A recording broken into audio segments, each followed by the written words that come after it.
Welcome to New York Got Game. Boom shakalaka.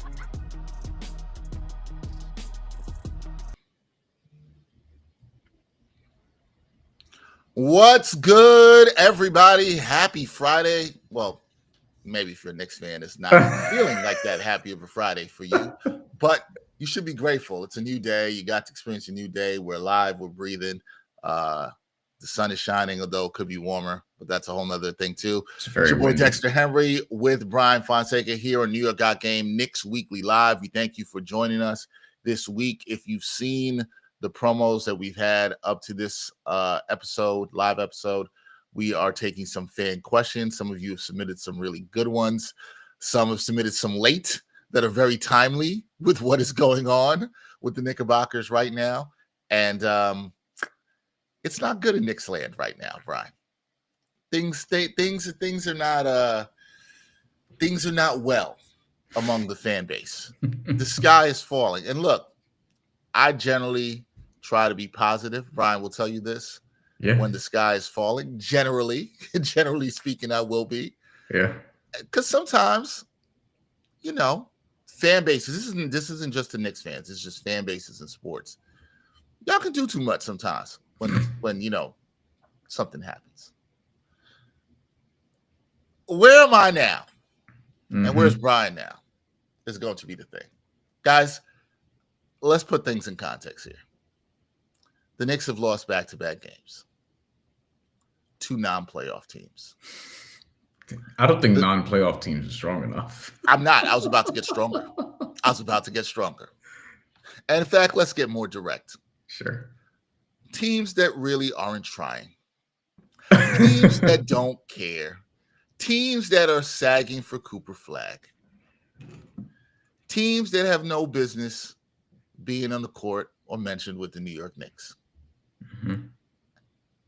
Let's get specific on these teams. The San Antonio Spurs without Victor Wembanyama and De'Aaron Fox and the Charlotte Hornets. These are not serious teams, people. They're not serious teams. We thought, and I'm saying we thought, collectively, going to put us all in here, we thought the Knicks were a serious team. And I would say that coming to the end of the season, Bryan, you tell me if you disagree, serious teams are supposed to take care of business against non-serious teams. Generally speaking, yeah. Generally speaking. Now, somebody's going to probably say this. It might be you watching now in the chat. But Dex and Bryan, they didn't have Jalen Brunson. It's the Hornets and the Spurs, people. The Knicks are a team. We have all agreed they're not in the championship contention class. There's 3 teams in that class right now. But we thought, I'm going to keep using this word, we thought they could be knocking on the door. We thought there were some things they could clean up. Bryan and I have talked about this time and time again on the show, and we're going to get deeper into that today. But when you think you're knocking on the door, you can't have the Charlotte Hornets and the San Antonio Spurs come into your house and take your food. And that, granted, it wasn't their house. They did it in their house because this was on the road. And you might say to me, Dex. Oh, the way it sounded. I know the way it sounded. It was MSG South. I don't know. I know we usually call Miami MSG South. I don't know what we call Charlotte, but it's like MSG South light. It's close. There was a lot of Knicks fans in there. What's that, Mid-Atlantic? Is that area? That's South. North Carolina's South. I don't know what we're calling that, but MSG Carolinas. Carolina. We can go with that. Look, all you need to know is when Deuce McBride was putting up threes, it sounded like the Garden. The only difference is, what would have happened at the Garden in these last 2 performances? Oh, the fans would have booed. They would have booed, and the fans should boo. And God forbid the fans see a performance like this on Saturday night against the Wizards, who might be the worst of the unserious teams. Bryan. Yes. Knicks fans are going to say the sky is falling. They lost back-to-back games to these teams, and you were right. Calling them non-playoff teams is me being too nice. You're right. But I try to be a nice guy. I try. You are. Genuinely. So you push me. Don't go there. I get it. I get why you could be mad. Should Knicks fans be jumping out the window over this? I generally say jumping out the window, you're doing too much. You're never as too good as when things are great. You're never as bad as when you think things are bad, generally, unless you're like the Wizards. Then things are really that bad. But should Knicks fans be jumping out the window here? Should they be? Is their call? I think concern after these games is legit to a degree. I think they're legit. But should they be jumping out the window here? All right. So 43-26. Indiana, Milwaukee, Detroit are all within, I think, 4 games at this point. 4.5 games at this point of the Knicks. That's where it starts to get a little worrisome, Dex. You look at the schedule coming up, and here's the thing. The way that they've played the last couple of games, and there's reports about Jalen Brunson. I don't know if it's a report. Tibbs said it. Jalen Brunson, he's making progress. He's out of the boot, like shooting. That doesn't tell me he's going to be back ASAP. I think it's going to be at least another week, probably longer, likely longer. Wizards at home Saturday, tomorrow, as of when we're recording this. Home against Dallas, home against the Clippers, back-to-back next week. Yep. Sneakily, like, the Clippers on the second night of back-to-back. Tough. Even though at home. Even though you're at home. And then after that, you're in Milwaukee 2 days later, and you're home against Portland to end the month of March. So those are your next 5 games. I think Knicks fans would want to see a 4-1 stretch. I think the way that they're playing right now, you'll sign for 3-2, unfortunately. And you have to be careful because, Dex, we've talked about this. You have Cleveland coming up twice, both on the second night of back-to-backs. You still have a game against Boston on the schedule. And then you have some other tricky games on the schedule. We just mentioned at Milwaukee. There's an at Detroit here on April 10th, which a lot of people are going to be very interested in because this right now would be the team the Knicks would play in the first round of the playoffs. And this is a series that people are anticipating if it does happen. They're sort of circling Detroit like, all right, is this a team the Knicks should actually be worried about? And I would say, given their recent performances, how could you not? So I think right now, what you're not seeing is that energy that we talked about from last year, where it was basically, you get every rebound possible. The defense was actually a really good defense. You just had this energy about last year's team and the connectivity about last year's team, that this team is playing like it's a little bit more of an individualistic style of basketball. And Stephen Bondy hinted at this a couple of weeks ago when we had him on, and I kind of pressed him on it. I was like, wait, are you saying this team is not it wasn't like a dramatic. You were asking if there was maybe some fracturing in the locker room, if I remember your question. Slightly, because he brought up like, yeah, this isn't as close of a team. And I'm like, okay, is this because I'm thinking this is the first year of an experiment, or is this because the styles don't really mesh like that? And we've been talking about Mikal Bridges all season long. I don't want to put this all on him because he's sort of been the piñata for everybody this year, and is kind of emblematic of the team's issues. It's not all on him, even though they traded all the draft capital for him. But I think it's a number of different things. Like the team is different, the identity is different. They don't feel as tough as last year's team, even though we kind of over romanticize last year's team. They don't feel as tough about. I do agree in that we over romanticize last year's team. I'm a little tired of hearing about it. Yeah, not from you, but I think that word is perfect there. We do over romanticize last year's team. But last year's team, if they didn't have 50% of the injuries they had, maybe they get to the Eastern Conference Finals. This year's team. Agreed. This year's team. So I think if you get to the semifinals, you're kind of taking that at this point because they're going to lose to the Cavs or Celtics. I've been saying that all year. And on top of that, it's not a given you beat Milwaukee, Indiana, or Detroit in round 1. You should, and you will be favored. You will be a betting favorite for that, and more people will pick you than not. But that's going to be the series that people circle. It's like maybe that's the first round upset. Look, based on what we've seen recently, I can see that. A couple things I'm going to respond to real quickly. You said, I think it's a great point. We've been over romanticizing last year's team. And I think the comparisons to last year's team, to me, it's a little bit, it doesn't make sense. Like, why would you expect, this is people's expectations, why would you have expected that a team that changed 3/5 of their starting rotation to be the same as last year's team? I never thought that was going to be the case. Knew this team was going to look different. You and I have talked about it. We've had Stephen Bondi, who you just mentioned, our colleague at the New York Post, speak on it many times. We knew there was going to be a couple of issues with this team this year. Defense, the bench, the lack of a bench, which we'll get into later. The bench is killing this team.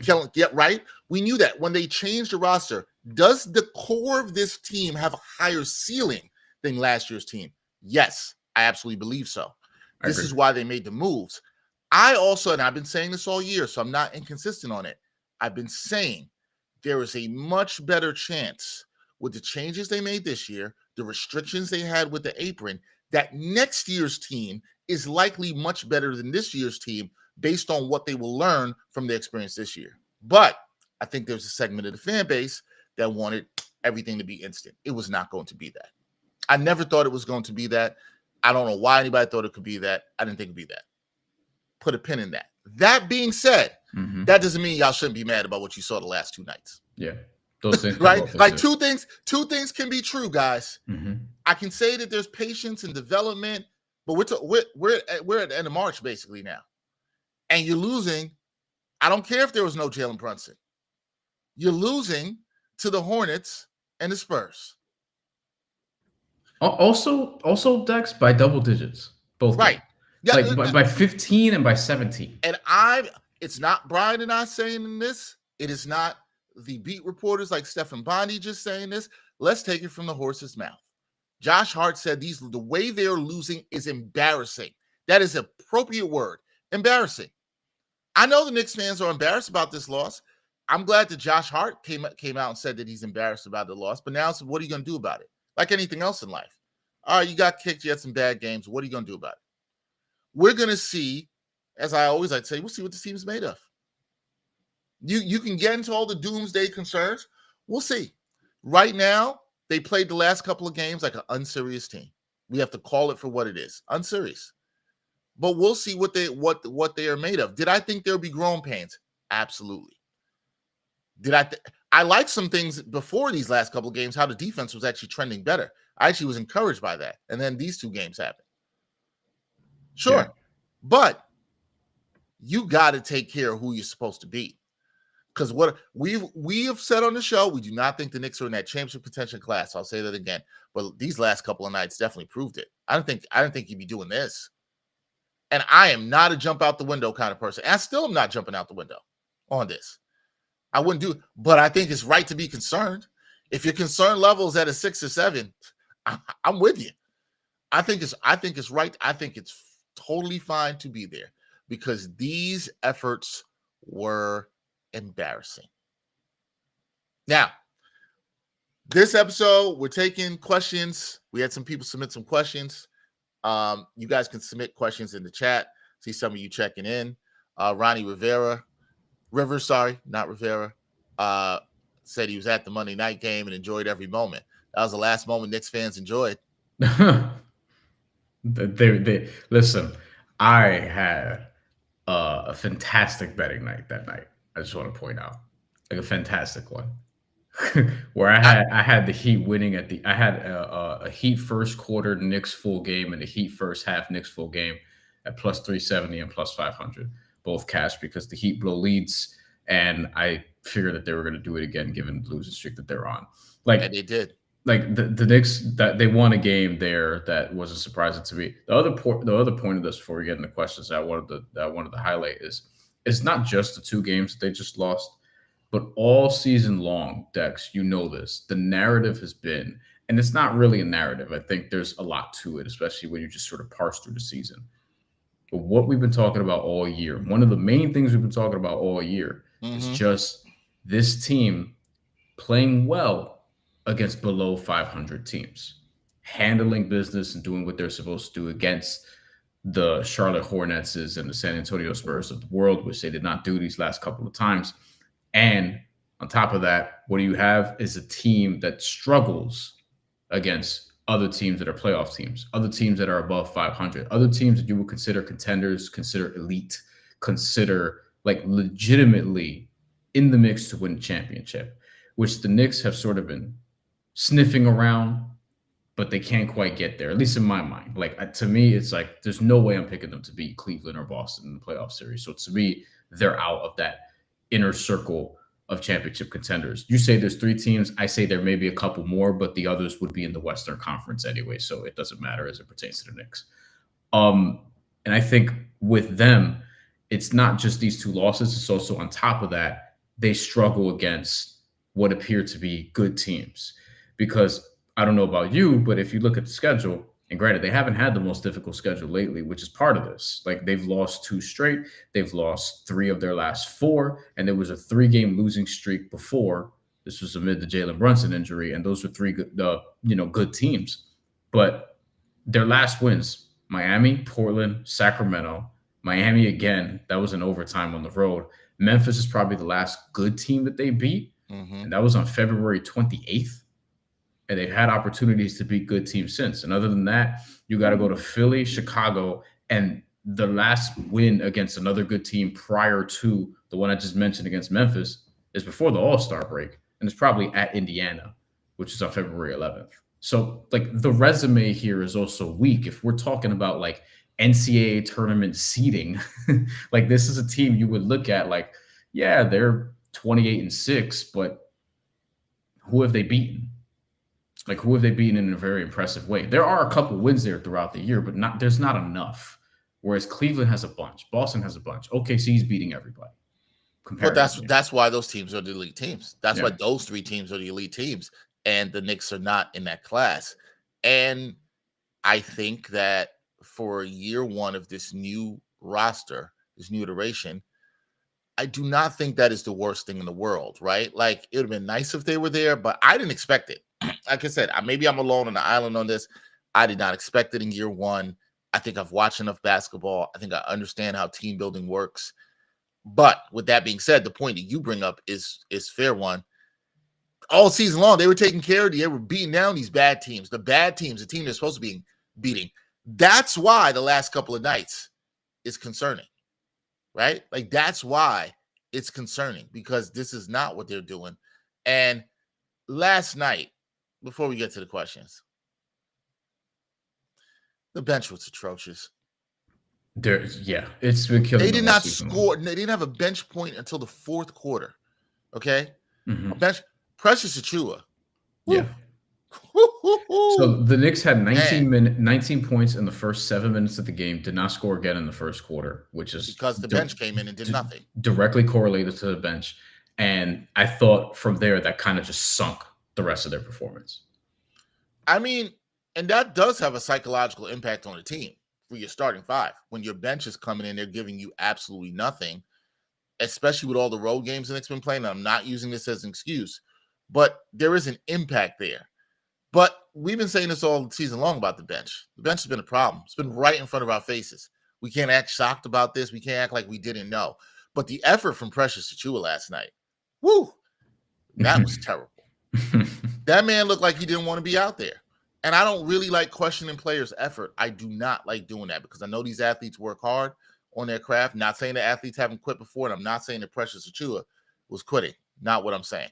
But his effort looked terrible. Right?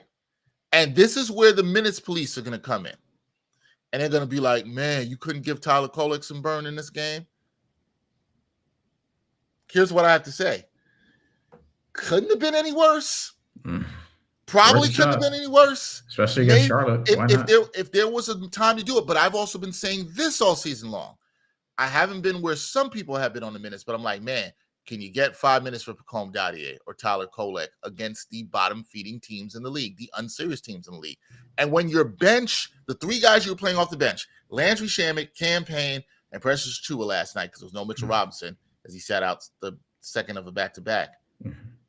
You couldn't find some time for them. Those guys didn't have it. So screw it. Why not throw in Pacome Dadier? Why not throw in Tyler Kolek? Why not? If there was going to be a time and to send a message to those guys on the bench who were not getting it done. There was a time. Now, the night before, the Knicks bench had produced, I believe, 25 or 27 points. I can't remember the exact total the bench produced the night before. The Knicks bench was fine in San Antonio. But the bench has been a problem all year. They don't have enough depth. Some of that is because of what they've traded. The roster construction on this team in terms of the bench is going to have to be better moving forward. Now, that's not a thing you can change this year. There's nothing you can do to change this year. And please, folks, do not give me they should play PJ Tucker. Stop. DeLon Wright. Stop. Although I think they might. Why not? If Precious Achiuwa is going to do that, you know what? I guess you might as well go with the younger dudes if you're going to do it there, right? Because they need the experience, right? Like, but I don't know if Tibbs will, but I mean, right. If there's one thing I know DeLon Wright could do, it's guard the point of attack. The 3-point shot is shoddy. He can guard the point of attack, but like also, if we're at this part of the conversation, and we're talking about DeLon Wright. What are we actually talking? And PJ Tucker, what are we actually talking about? What are we doing? And here's the thing: you mentioned the bench production against the Spurs. A lot of that was Mitchell Robinson. Yep, a lot of that was Mitchell Robinson. That's a fantastic game. Shout out to my guy Greg, who was here in the chat. We didn't respond to his first message here, but he says Saturday's a must win, which is crazy. What are we talking about at this point in the season? We're talking about a game against the Wizards is a must win. He says these are games they should win, but I think these guys are tired and lack of a bench to spell these guys without JB is showing its effect on the team. I agree. It is having an effect, but you know what? You still got to get the job done, Greg. You still got to beat San Antonio. You think Saturday's a must win? What'd you say? You think Saturday's a must win? Yes, it was. Oh, yeah. If they don't win Saturday, you think the fans are tripping now? Oh, man, it's gonna be bad. And then Greg added, and that's what I don't get, guys. If the bench is stinking it up the joint, or even the starters, why not give the young guys some burn to get some experience or add some energy to the team? I don't get it. I agree. That's my criticism that I've always had of Tibbs, right? He's going to stick to his guns and what he likes, and it's not as adaptable. It's never been that he doesn't play young guys, because again, I've brought this up time and time again. That, and Stephen Bondi's brought this up too. That in itself is not true, right? When people say that, like, you can look at Emmanuel Quickly, you can look at Quentin Grimes, you look at Mitchell Robinson, you can look at Deuce McBride. He's played young guys even in their rookie year and given them minutes. It's will he adjust when something isn't going his way according to the plan that he has? Like last night, the bench clearly didn't have it. Get off him. We don't need to see any more Precious Achiuwa out there last night. Didn't need to see it. And I understand you didn't have a lot of wing size. Throwing Pacome Dadier. Yeah. Throwing DeLon Wright, like you said. Is it bad that you got to the point that you got to talk about DeLon Wright? Yes, it's bad. But it can't be any worse than what we saw. That's all I'm saying. It can't be any worse than what we saw. Yeah, and Tibbs, even before this, like when he was the Bulls coach, like you saw Taj Gibson early and often in his career. You saw him play Jimmy Butler. I think the thing is, with young guys, they kind of just really have to earn it with Tibbs. And maybe he just feels like, not maybe, I'm sure he just feels like Cole and Dadier haven't necessarily earned it. Bryan, he's played Hawk Purdy, but Hawk Purdy's hurt. I think we would have seen Hawk Purdy last night, given the way Precious Achiuwa over Precious Achiuwa, yes. But Bryan, if you want the young guys to earn it, what are you doing when the guys in the court ain't doing it? That's fair. That's fair. I think I'm going by Tibbs, whatever his standard seems to be. And there are coaches who are like this, who like, listen, if I'm going to lose, I'd rather lose with vets because at least I know what I'm getting, type of thing. And it's not a way of thinking that I necessarily agree with, but Tibbs is a very good, great NBA coach, and I'm not. So, like, I guess I'll defer to him in this regard. Yeah. I also want to point out, we mentioned the records earlier, like, and I don't know how much of this is a Tibbs thing, because there's going to be, you talk about minutes police, there's going to be a fire Tibbs coalition. Oh, we're getting to that. We're going to get to that. There's going to be that. It's here. Yeah, against teams 500 and above. Cleveland is 23-8. Boston is 21-12. Boston, who hasn't had like an epic regular season to their liking, they're still 50-19, even though they don't really cover at home that often, which is a little worrisome, but they're very good on the road. The Knicks above 500. 13-17 against teams 500 and above. So that's not third best in the Eastern Conference. because Indiana is 16-13. Milwaukee's actually only 12-18, so they're just as bad. And then you go on down the line, like Detroit's not very good against teams 500 and above. They're 10-20. Atlanta's 15-22, which is interesting because they do have wins over Cleveland. I think they beat Boston, but they beat Cleveland twice in Cleveland back to back, which is weird. Atlanta just has weird wins. Obviously, they've beaten the Knicks, multiple times this season as well. And you just sort of go on down the line. Like the Knicks have a fourth or fifth, I think fourth by percentage, best record against teams 500 and above, but they don't have the impressive wins that even Atlanta has. But teams 500 or below, or below 500, just straight up below 500. So losing teams, they're 30-9. That's better than almost everyone in the conference. Cleveland's 33-5 against those teams, but again, they have a way better resume. So does Boston. They're 29-7. So in terms of percentage, Boston has a slight edge there, but the Knicks have 30 wins against these teams in that scenario. And then if you go over on the Western Conference, like I mentioned, the Knicks are 13-17 against teams 500 and above. In the Western Conference, same thing, 500 and above teams. Oklahoma City, 26-8. Houston, 19-17. They're not going away. Denver, 15-18. Lakers, 20-15. These are all better records. The Warriors are 19-19, and that's been improving since they got Jimmy Butler because they haven't really lost with him more than just once or twice. The Clippers are 15-20 against those teams. Minnesota is 16-21. They've figured some things out lately, and their defense is getting back to not where it was necessarily last year, but their defense is good again. It's really good again. So like that's just sort of where we are. Like the Knicks are not good against these teams in this scenario. Neither is Memphis, neither is Milwaukee, but that's probably the group that they're in, Dex. It's not the Celtics and it's not the Cavs. It's like if things break right. Even Denver, you mentioned, is below 500 in that. Better. But right, they were. I think you said they were 15 and 18. 18. Yeah. So the Knicks are 4 games below 500 in that. And they've beaten Oklahoma City. They have. Yeah, they have more impressive wins than that. Look, it's going to come down, and we talked about this at the end of the season. Where we're getting to right now, can the Knicks beat these teams that are considered the good teams? The Boston game next month, we'll see what they're playing for on the players they played. The 2 Cleveland games, we'll see. And hopefully Jalen Brunson's healthy. Let's get to these.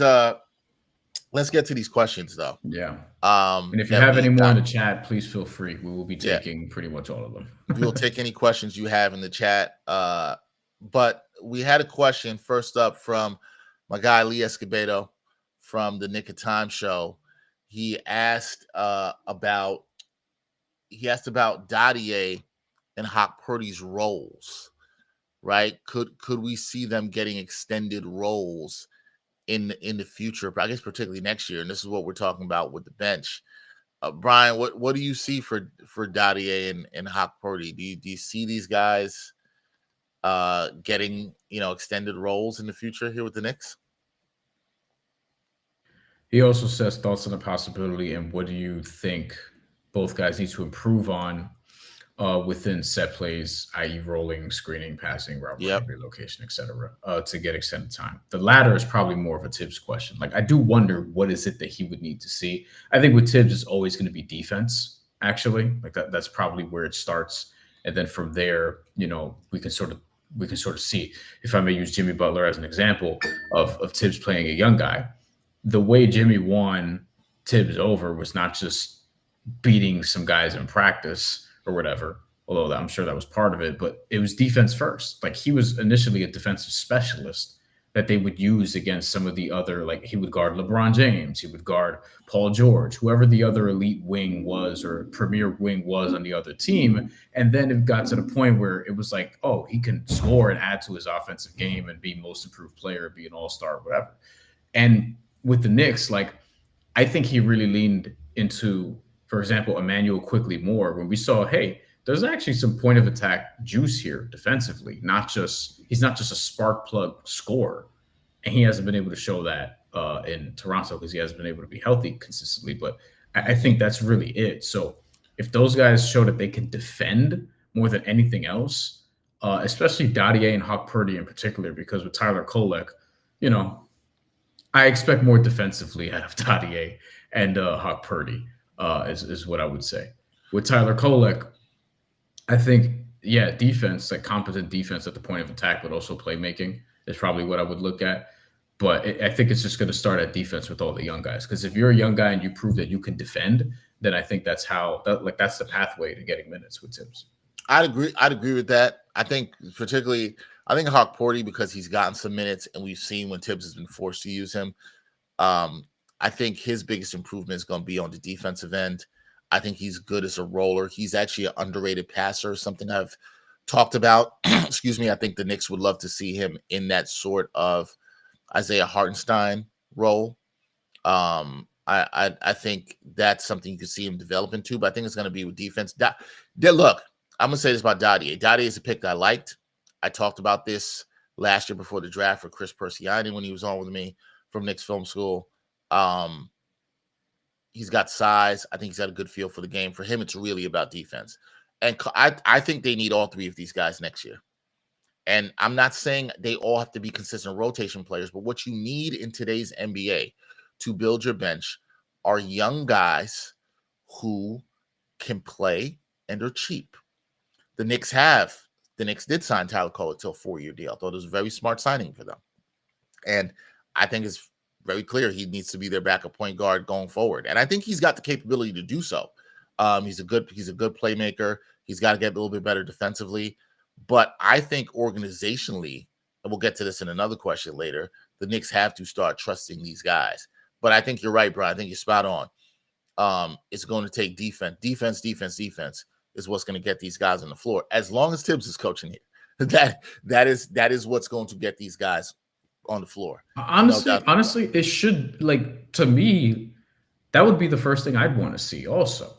It wouldn't be the only thing, but if you're young, we're already assuming, hey, you have to learn how to defend in the NBA, which is much different than the Big 12, much different than the Missouri Valley Conference, much different than Conference USA, the AAC or whatever the case may be. Like, it's much different. Or than overseas, for example, right? The athleticism is just a lot different. The skill is not a lot different than overseas, because overseas is very confident, skilled players or whatever the case may be. But it's just different. So learning to defend at the NBA level, I think, would be the first thing for me too. So I don't even fault Tibbs in that regard. But if someone could prove that they're a knockdown shooter, like that, they're probably going to need some minutes too, because this is a bench that needs a lot of juice. That we've talked about all year. Like, Deuce McBride has to do some serious heavy lifting coming off the bench. And now he has to start because Jalen Brunson's hurt. So now the bench is even more compromised. And it's like, you can't really, on a night-to-night basis, expect the bench to give you even 20 points, especially with Deuce McBride not on it. But even if he's there, it's like, you're kind of just riding with Deuce. Like, if he can get you 15, great. If not, you're kind of in trouble. And that's a lot to ask for somebody who's thrusted into that role. Like, that bench needs fortification. That's why I think the team could be better next year. But also, I don't know how confident I am in that, given I need to know more about the chemistry and what's actually going on here. See, but that's where the playoffs will tell us a lot, and this is why people have to let things play out. Yes. I can't answer that question, and this is something we'll have when we wrap up the season, whenever that'll be. I can't really answer that question, because there could be a way the Knicks lose in the second round to the Celtics or something, and it's a hard-fought 6 or 7 game series, and we're like, okay, they are these few things away from closing this gap, and you see it, and you like the effort, and you're not questioning the toughness. So I don't know. I'm going to wait till we see that, and then we'll judge off that. But I will say, going forward, Lee brings up a good point and a good question.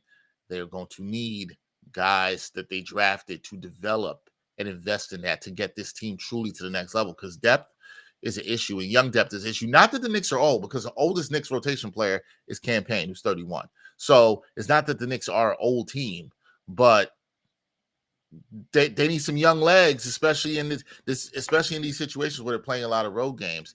If you want to use that as an excuse there.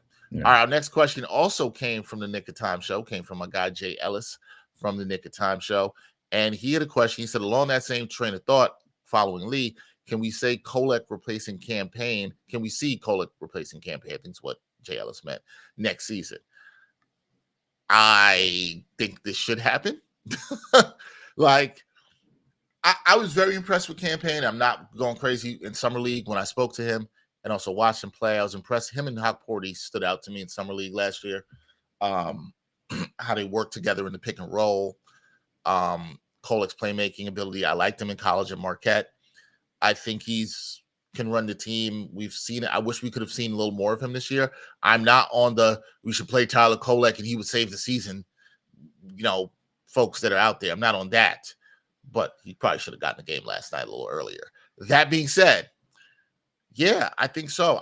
Campaign's a nice backup point guard, but I think the Knicks need some more diversity in the playmaking at the backup point guard. Bryan, I think you would agree. And empowering someone like Kolek to give you that 10 to 12 minutes a night off the bench, backing up Brunson, I think will be huge. He could push the pace. He can get other guys involved. He's a decent shooter from the outside. Defensively, you might have some concerns, but I'm like, Campaign's been fine at times. It's been a roller coaster with Campaign, but I think they need to make an upgrade. I think the Knicks could also use that money, the way I look at it, in terms of their cap elsewhere, that they can upgrade something else if they use Kolek as a backup. And that's how you get your bench better. If you can slot in Kolek and Dadier or one of those guys, you're going to save money that you're spending now on Precious Achiuwa Campaign, and maybe you'll be able to upgrade elsewhere. So I think those are the things the Knicks have to look at. I see it happening because I know the Knicks are high on Kolek. But Tibbs likes his veterans, as Bryan mentioned. And what if they see another veteran point guard out in the market that they like? I personally wouldn't like that move. I think you should go with Kolek, but that's my take. What do you say, Bryan? I'd really like to know if he can play. Is probably the main thing. We just haven't seen him. He doesn't have there's not a ton of resume even there from Westchester. We're just kind of going off college, where he looked great. He's a playmaker. I like pass first point guards. I need to know if he can play first and foremost. So I think what's going to happen is Campaign's contract is expiring. We're not expecting a reunion. That would surprise me if they keep him on a 1-year deal. I think that would piss off a lot of people too. But I think they're bringing in a veteran point guard also. And to sort of, how when you have a young quarterback in the NFL and you bring in the veteran to compete with them, but really you want the young guy to win the job. This has happened. I don't know how many times it's happened with Anthony Richardson, probably most recently. They brought in Joe Flacco, and it's like, listen, this should be your job, but prove to us you can beat this guy out first. This happens literally all the time. I think here is probably going to be something similar. They may just sign a minimum backup point guard, veteran type of dude, and it's like, all right, you or Kolek, you guys are going to battle it out. And it wouldn't surprise me, honestly, if we don't see a lot of Kolek even at the start of next year. I think to some degree, Kolek, he's listen, I think he could be good and a rotation piece and a legitimate backup point guard. He still has to kind of prove it. And ultimately he has to prove it to Tibbs. And right now he's a rookie, so maybe he's not getting the opportunity to do that. But yeah. See, I would rather save that money on the minimum and just give Kolek the job, see how he does. If he can't handle it, then you go sign somebody. Minimum is nothing. Then count against doesn't count against your grand plans or whatever the case may be. So I think it really depends on what else they do with their cap in this offseason. That's another thing too, because they don't have a lot of space. They're up against the second apron. They're trying to stay under it again for another year. At some point, they're going to have to go over it to push themselves into contention. But I think that's really what matters. If it was me, I'd just give Kolek the job. I think you probably could turn that money elsewhere into upgrading for a better backup 4 on your roster. But we'll see. That's how I would play it. Can I give you some backup point guard names? Sure. I feel like none of this is going to excite me, but go ahead. I don't think Tyus Jones would sign on a minimum, but I do not think so. He's better than Tyler Kolek. Monte Morris?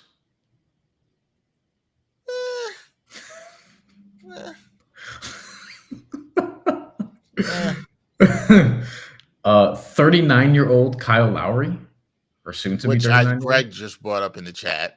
He said he could see the Kyle Lowry or CP3 as options. Chris Paul also. Paul popped in my mind the other day. Wow. Because I was like, guy. This is your guy. I'm a CP3 guy. So am I. I was like, I could see it, and he still looks fine enough. Tibbs might play him too much. I don't like counting on him even for that role at his age. I think that's the part that bothers me.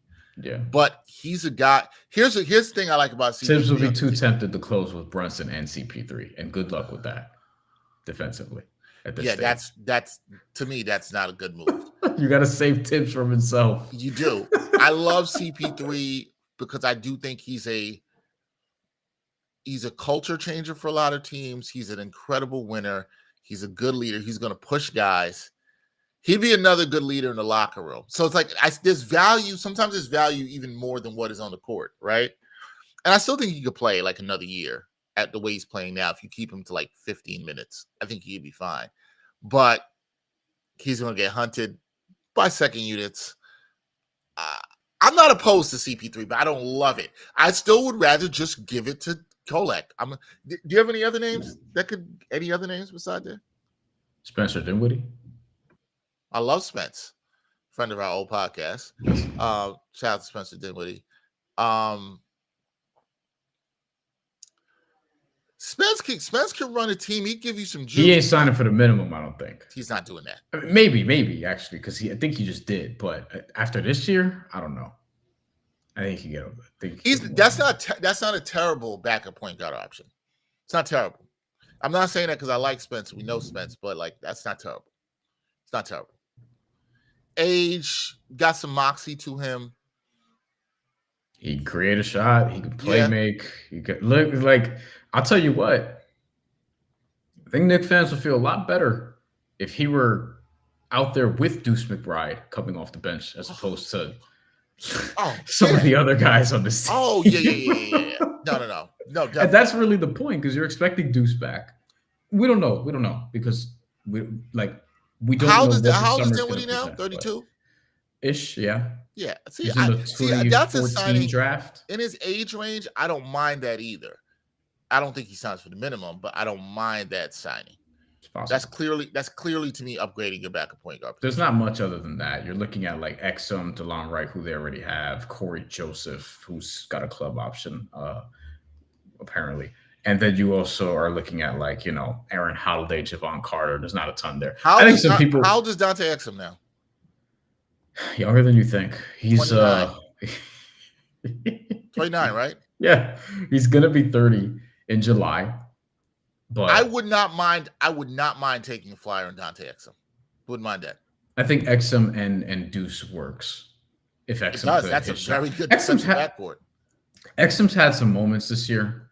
I think Dinwiddie's the best of the guys I mentioned. Because he can create more than all those guys. I also think if I'm Spencer Dinwiddie, I could probably get a bigger role somewhere else. But this is a team again that we're saying they're not a championship team. They have championship aspirations still, even this year. Right now they do. Okay, if they say otherwise, it's bullshit. Like we know they're trying to actually compete for a title. So that is going to be someone like a veteran like Dinwiddie who's never been an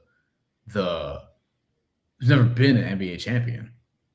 Like, yeah, that's going to be probably interesting. It's like, okay, I could be the 6th, 7th, 8th guy on a team that could do this, that, and the third. Yeah. And live back in New York where I've lived twice. He's lived before and he loved it. Dinwiddie, we hope so we can get you back on this show. Which will definitely happen if Spencer one of my favorite athletes to interview, one of my favorites to cover. Spencer's a good guy. Okay, we'll see. All right, here's we're gonna go to the next questions. These were not submitted on Twitter. These were submitted. And Lonnie, we'll get to yours. He asked about TJ Warren. We'll get to that one. Lonnie, we'll get to you in a second. We do see a question. These were submitted to me. I had some people. These questions came in late. Okay. This came in they beat the shot clock. They came in late. I got one this morning from my guy, Sean Hardy from Knicks Film School.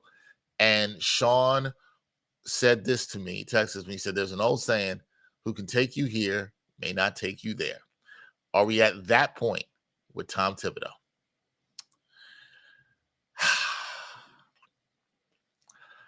I don't want to say yes yet. I understand why fans are feeling this way now. I also want to make something clear. And I'm not, Sean isn't saying this, but Sean was texting to me and said to me that he's kind of like at this point of considering this now, which is why he asked the question. People will look at the last couple of nights and they'll say, and I had some people tweet this at me yesterday, Dex is coaching. The problem is coaching. Is it? Is it though? Like, I'm talking specifically about what happened the last 2 nights. Do you think, and Bryan alluded to this before, we put respect on Tom Thibodeau's name. We are not saying we know better than him. We're not saying anything like that at all. But some of y'all, do you think that Tom Thibodeau on the last 2 nights forgot how to coach? Because there's this thing we do in sports. We'll be like, players say this too. We didn't come out with the requisite energy. We weren't ready to play. We'll come out and say this, and I'll be like, well, the coach didn't have them prepared. He didn't have them ready to play. Do you think Tom Thibodeau took the day off?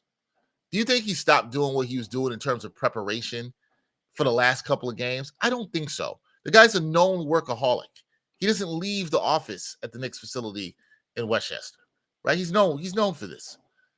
I don't think he changed in the last couple of days and just was like, I don't know how to coach. I don't have this team prepared. Nah. This is on the players, man. You got to go out there and give a damn. You got to go out there and have effort, right? I just want to be clear about that. Now, to Sean's question, that's not the same thing. If your question is what Sean is asking, has Tom Thibodeau taken his team to this point? But they're trying to get here, right? And if you listen to this on audio, you didn't see I had my hands at a certain level, then raise it higher.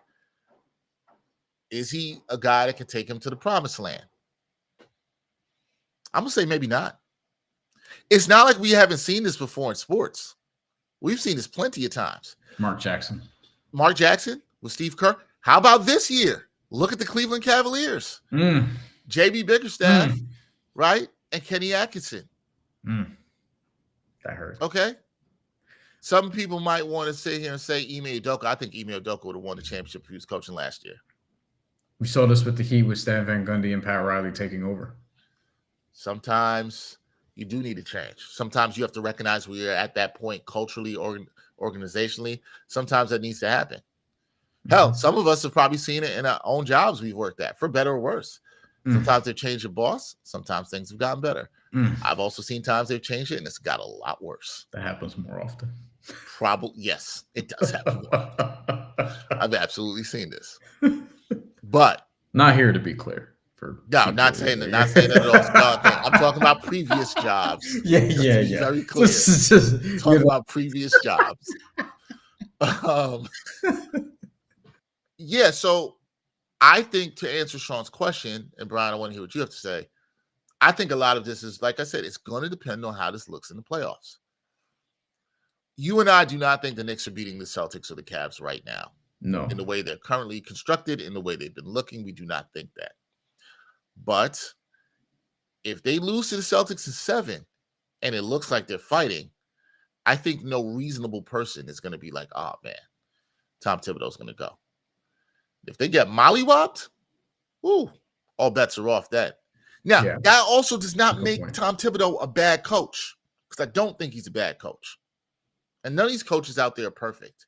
We sometimes like to romanticize that coaches in these other places are perfect. Man, if you look at some of these other teams' Twitter, they'll be going in on their coaches too. There is somebody on the Cavs Twitter right now going in on Kenny Atkinson, and they have the best record in the league.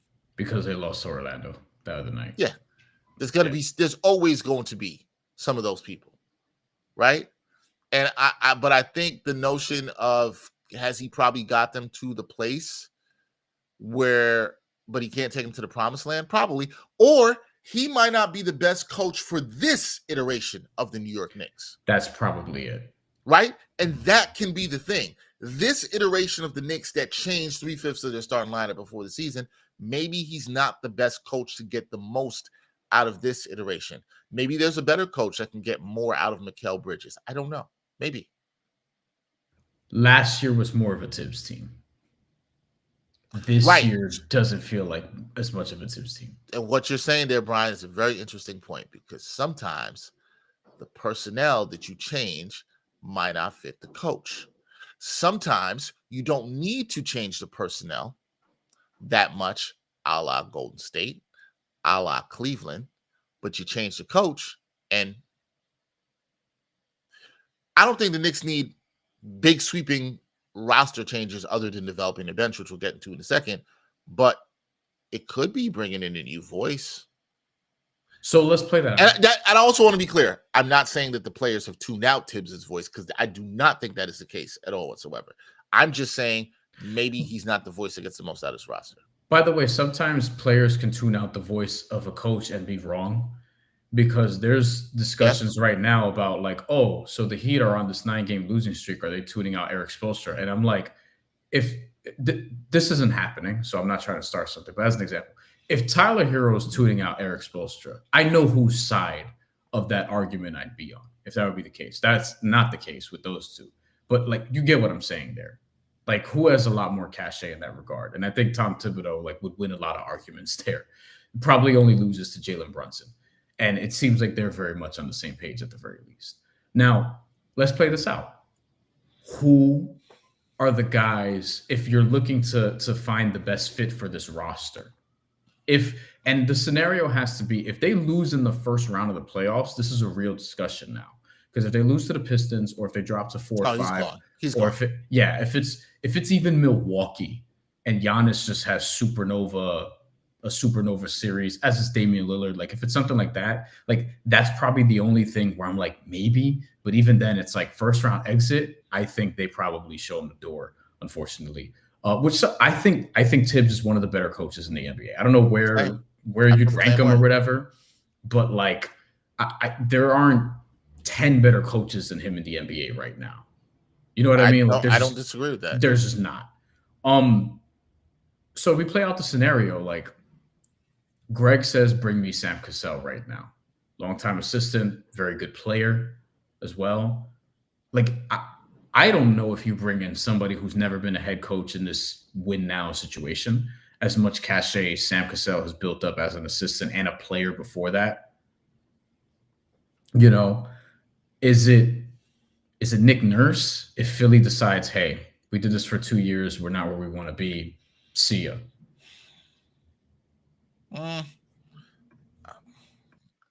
I think that's more of an interesting name, but I don't know if this team is like Nick Nurse is probably kind of Tibbs-ish. Yeah, I agree with that, and I think I'm actually more inclined to bring in somebody who the NBA head coaching ranks hasn't seen yet. Somebody that might have some fresh ideas. Like, so you think it would be Sam Cassell? Yeah. Yeah, who's long deserved a shot. I don't know why he hasn't gotten one. I don't know how he's interviewed. I have no knowledge of any of that. But that could be good. Our producer Greg said bring back Johnny Bryant, somebody who's very connected with the team, knows the inner workings of the team. That's something I wouldn't be opposed to, but a newer voice, right? Like a little younger might be better for this iteration of the Knicks squad. I don't think that, that's necessarily a bad thing if they did that. I do think, Bryan, you bring up good hypotheticals, right? Like where we're going. I do think a first round, if you have a first round exit, I'm talking about the hypotheticals of a situation where you move on. Yes. If you have a first round exit, the Knicks have a first round exit, and in this season of this team, it's an utter failure. There's another scenario, and you mentioned it already. If they lose to Boston, because it's likely going to be them, Boston 2-3 if they stay at 3. If they lose to Boston in 5 or fewer games in round 2, and we come away from that being like, oh, the gap is like the way Boston beat basically everyone in the Eastern Conference last year. If it's like that in the playoffs, then I think people are going to come away from that being like, yo, Tibbs just got destroyed or whatever. And I don't even think that'd be correct, because I think Boston's just that much better, but Tibbs would probably be the fall guy. Yeah, always. I don't love this all the time, but there always has to be a fall guy, and fans and sometimes front offices want immediate answers. I think if the Knicks front office believes that Tibbs is a guy, because I'm a believer in continuity and culture. I'm a big believer in that. Good organizations do that. Bad organizations are one that make rash decisions. But I understand that some of you out there, if this happens, are going to want rash decisions. Now, the first round exit, I can't defend. If they get 5 games or less, and none of it, because there's a way they could lose in 5 and have a gentleman's sweep. And let's say they lost Sure. by 6 points or less in every game, and it Yeah, looked that's competitive. different. That's Point that's why differential is going to matter. context matters, right? Like Mhm. I can't be like if they get swept. It's how it looks when it happens. If they lose a tough series and they lose in 5, but they lose by 6 points or less every game, the games that they lose, I would say, okay, that shows you can be right there. They get blown out in 3 of the 5 games. That looks bad, and you can't defend that. So I'm going to say I think wait and see. But if the team also says, hey, no, he's our coach, we stand by with what he's building and believe in his culture, I don't fault the Knicks for that. I can't fault him for that either, but I would love to know what it is they want to change. Here's the problem with all this, folks. We don't know this stuff because Leon Rose doesn't talk to the media. So we have no idea what they're thinking, what the plan is. We have no idea. Well, let's get through the last question, and we got to get through reeling out real quick because we're coming up. Can I give you a time. couple other coaches real quick? Sure. Quinn Snyder. No, thanks. Will Hardy, who I don't think should be let go, but you know. I don't think he will be let go, but I do like Will Hardy. Willie Green. I like Willie Green. I think Willie Green I like Willie Green. That's a coach I really like, actually. I think Willie Green has just been a victim of a ton of bad injury luck down in New Orleans. I think he's a good coach. Chris Quinn. Where's Chris Quinn now? Is he still with the Heat? No, he's with the Clippers, I want to say.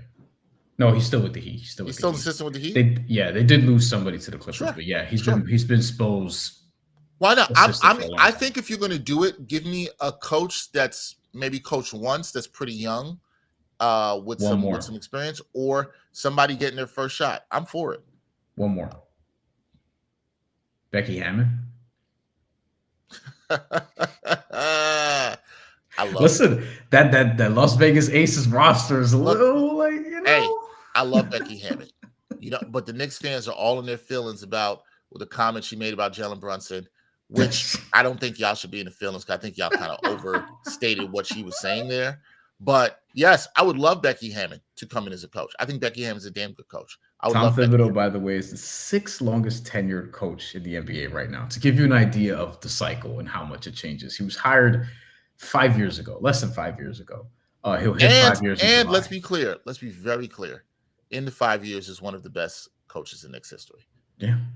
Like I know he's won a title. He's not, Red Holzman.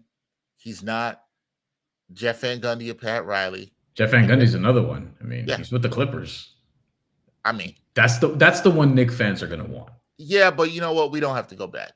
We can move forward. Like I love Jeff Van Gundy, but we don't got to do that. There's a joke in there, but I'm not going to touch it. We can move forward. I just don't. Now, if you want to bring him on the bench as an assistant to help whoever is there, I'm all for that. Especially if they're young coach. Sign me up for that. Yeah. But also, fences have never been mended with him and James Dolan, so that's not happening. I can tell you that. That is not happening. Y'all can dream for that, but it's not happening. All right, let's get through this last question real quick that we had submitted. And then we can breeze through a couple others as well. Yeah, my guy Gerard Hector asked me this morning. He said, when should the Knicks start looking to get younger talent that they can develop to get the team to the next level? And I said to Gerard, now. Yeah. Like, it's not even that deep, guys. Now, because you saw the issues with the bench the last couple of games. I talked about how I think next year, and with the roster lack of flexibility due to the second apron restrictions, they have to start thinking about this now. You have to start getting guys. I think this is why they drafted a Tyler Kolek. This is why they got a Pacome Dadier, somebody who had professional experience overseas, an Ariel Hockpurdy, guys who you think can come in and be ready to play. Now, the key is, will you let them play? That is the key.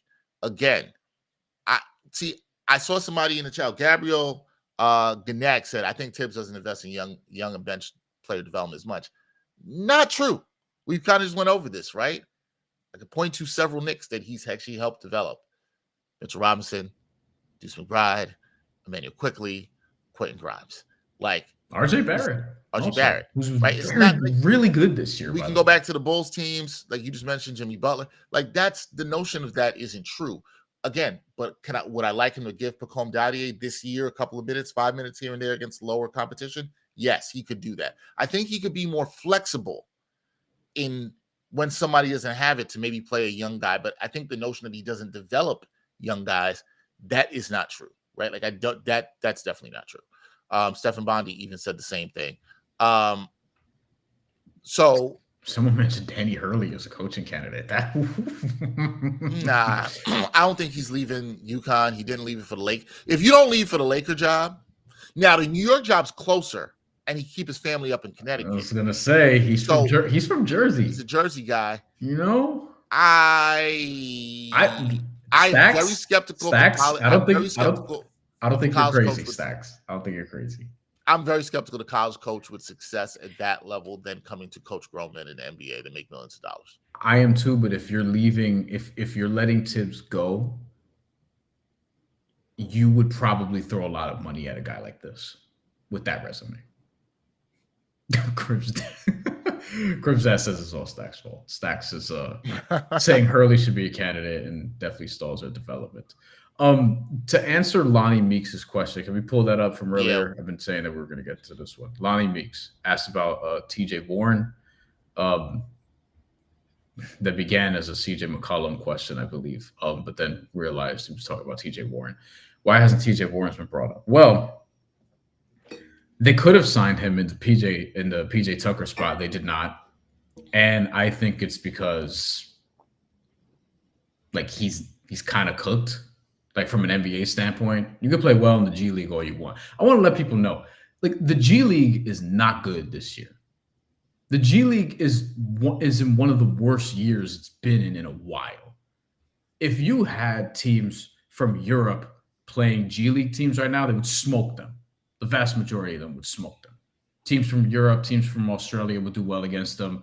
Teams from Puerto Rico would do really well against them. I'm not even joking. JaVale McGee just debuted in Puerto Rico last night. He had 30 points.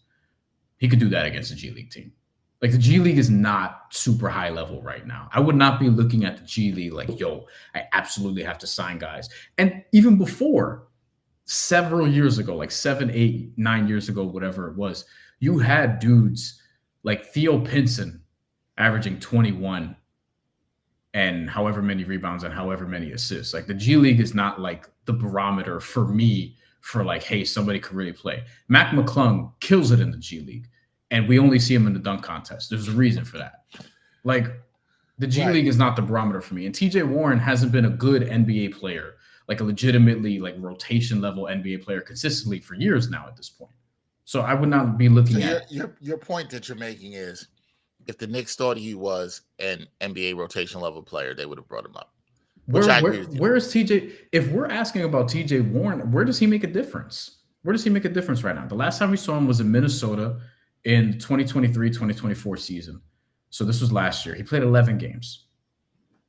He averaged 11 minutes a game. Before that, we saw him in Phoenix and Brooklyn. That was still when he was like recovering from that injury. He had a long-term injury with Indiana that knocked him out for almost all of 2021, almost all of 21-22. No, all of 21-22. Like TJ Warren is not your savior.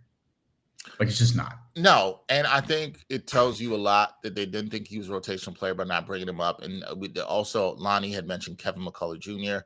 Kevin McCullough Jr. is still recovering from his injury early in the season. He's been working his way back in the G League.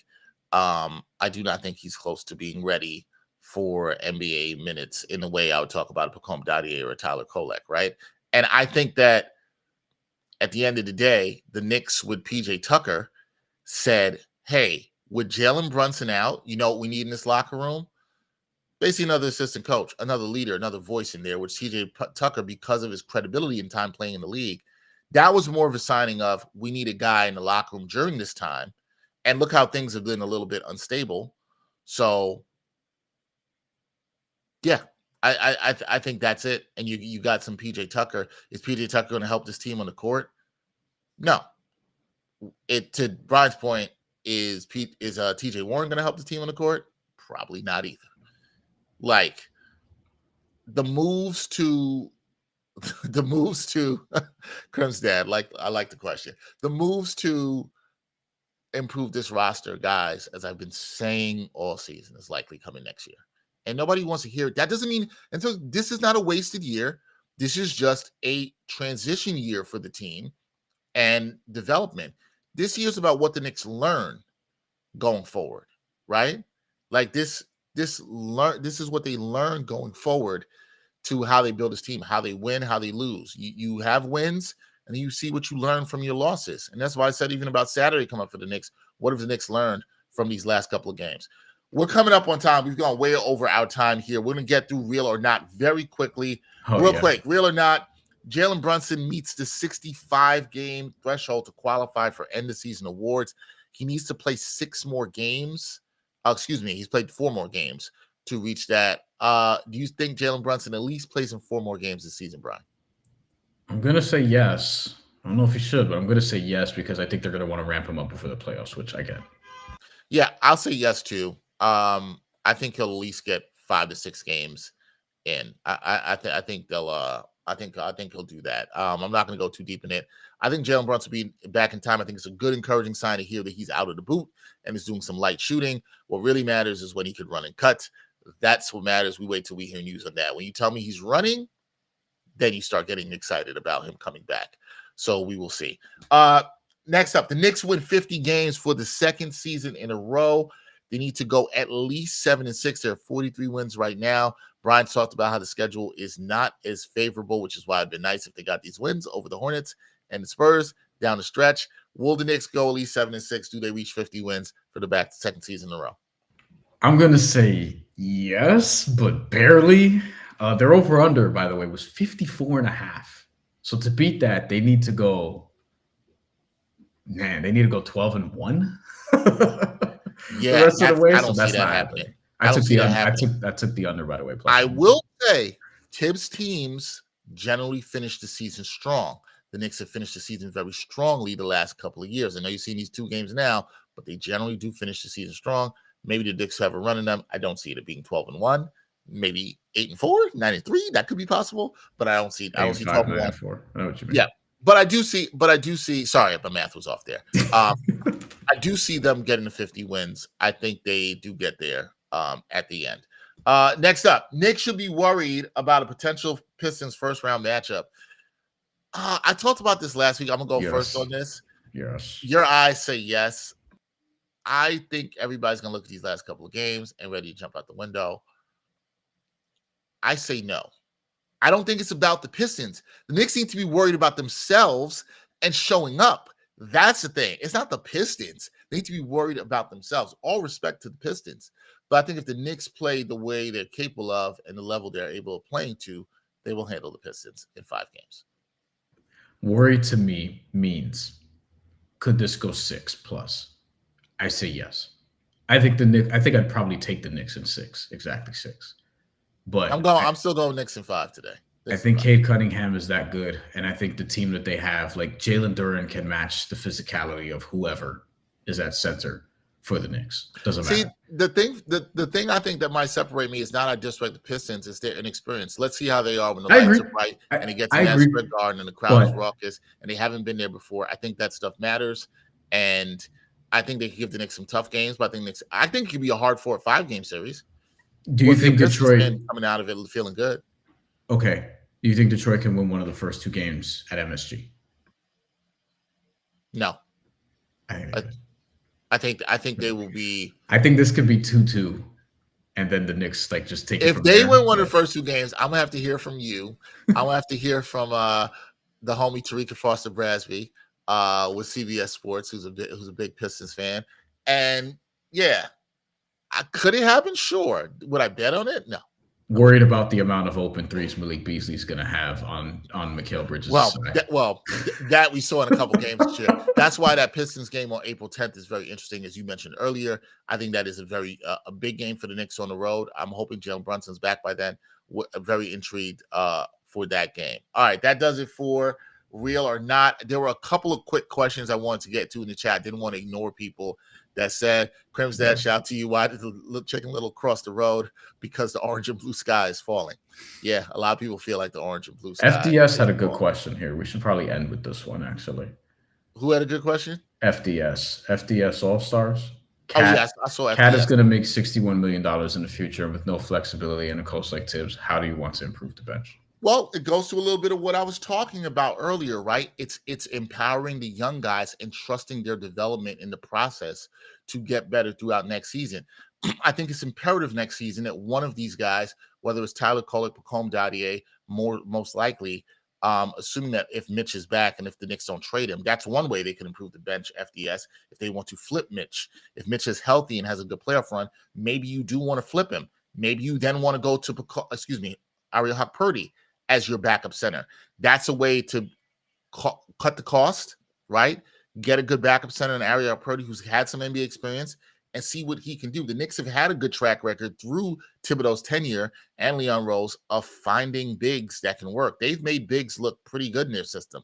They made Nerlens Noel look pretty good in this system, right? Like you've seen bigs develop here. I think that's key. Could you flip Robinson for a couple of bench pieces? Can you then empower some of the youth that is already on this roster that is cost controlled to step up in roles? You need to get younger, needs to be a little more athletic on the bench and deeper. I think how you do those things is having one of the guys you drafted last year and signed to a 4-year deal that's cost control, step up into the rotation with minutes, maybe move on from Mitchell Robinson, see what you can get from him. Can you get a couple of rotation pieces and take it from there? And I'll just add, you need to always, whenever you're trying to win a championship, what separates you is not just your star players, but making moves around the margins. So with Boston, it's like finding competency in Peyton Pritchard, Sam Hauser, some of these dudes who you wouldn't expect to have big nights are capable of doing it. And they were able to add Torrey Craig, which I don't think is nothing, right? We were talking about him being a Knicks option for a reason. And, when Denver wins a championship, they do the same thing. When Miami goes on their runs, like they find Gabe Vincent, they find Max Strus. So the Knicks have to do a combination of finding guys that they can develop just in and around the margins and team chemistry. Like we need to see this team play better together. Like that's just the brunt of it. The stars, the guys who make a ton of money, it's just a combination of those things. You need depth and you need to be able to find it within the margins. It's not always going to be paying a mid-level exception to a guy. Sometimes you just have to hit a home run with the veteran minimum. We talked about Spencer Dinwiddie, for example. If he's somebody who would agree to a minimum contract, that's somebody who, as a 7th, 8th man, that could be a potential home run for them. So I agree. You got to hit home runs with the veteran minimum. That's what's going to take. And you got to hit some, well, I don't want to say home runs. You got to hit some doubles, right? Or some triples sometimes with the guys that you have young on your team. Contrary to some belief, the Knicks have done a good job of finding late-round draft picks and developing them, as I had mentioned, right? Yeah. Miles McBride, 2nd-round pick. Mitchell Robinson, 2nd-round pick. Quentin Grimes was a late 1st-round pick. 25th, same for Emmanuel Quickly. Picked at the same spot, right? So the Knicks have actually done a good job of doing this, which should give you the confidence that they can hit on a Tyler Kolek or hit on a Pacome Dadier because they've done this before, right? Or Ariel Purdy. If they believe in him, empower him and do that. That is going to be the key to them keeping this window open with the core of this team and also developing it into getting to that championship level. It's not going to be trading for another star, folks, as some of you guys think they can do. They've emptied all the assets on that. That's not happening, right? It's going to be about the moves on the margins, like Bryan said so well. That's what it's going to take. And so, again, I think there's no reason to doubt the front office. They've made shrewd moves. They've done good development. They now need to do a little bit more about this because this is the most important time. This is a big offseason for the Knicks. No matter what happens in the playoffs, this is a huge offseason. They have to hit on the margins and they have to empower the young guys, as Gerard had asked before, to start getting those guys ready to be in the rotation. That's going to be huge from this offseason. If they can hit a home run with a veteran minimum, whether it's with a backup point guard, whether it's with a larger wing who can help the team, or a backup 4. Or both. That's going to be the key. And we'll get into more of that as we dive into the offseason, but that's going to be the key. I don't think they're totally hamstrung, like they can't do anything, but those are the things they're going to have to do. I think they have to lean into some of the stuff they have been doing over the past couple of years.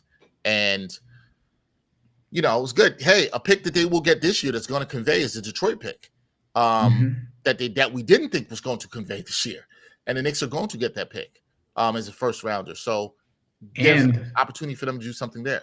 I think when you look at Kolek, Dadier, and Hawk Purdy, those 3 in particular, if 2 of them hit, that's big for your bench because 2nd-round picks don't hit.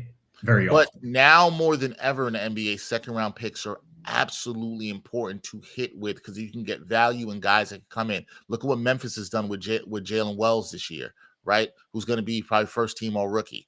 If you can hit with those kind of guys, it can extend your championship window. The Knicks have shown they can draft well late in the first round, early in the second round. They've done this recently.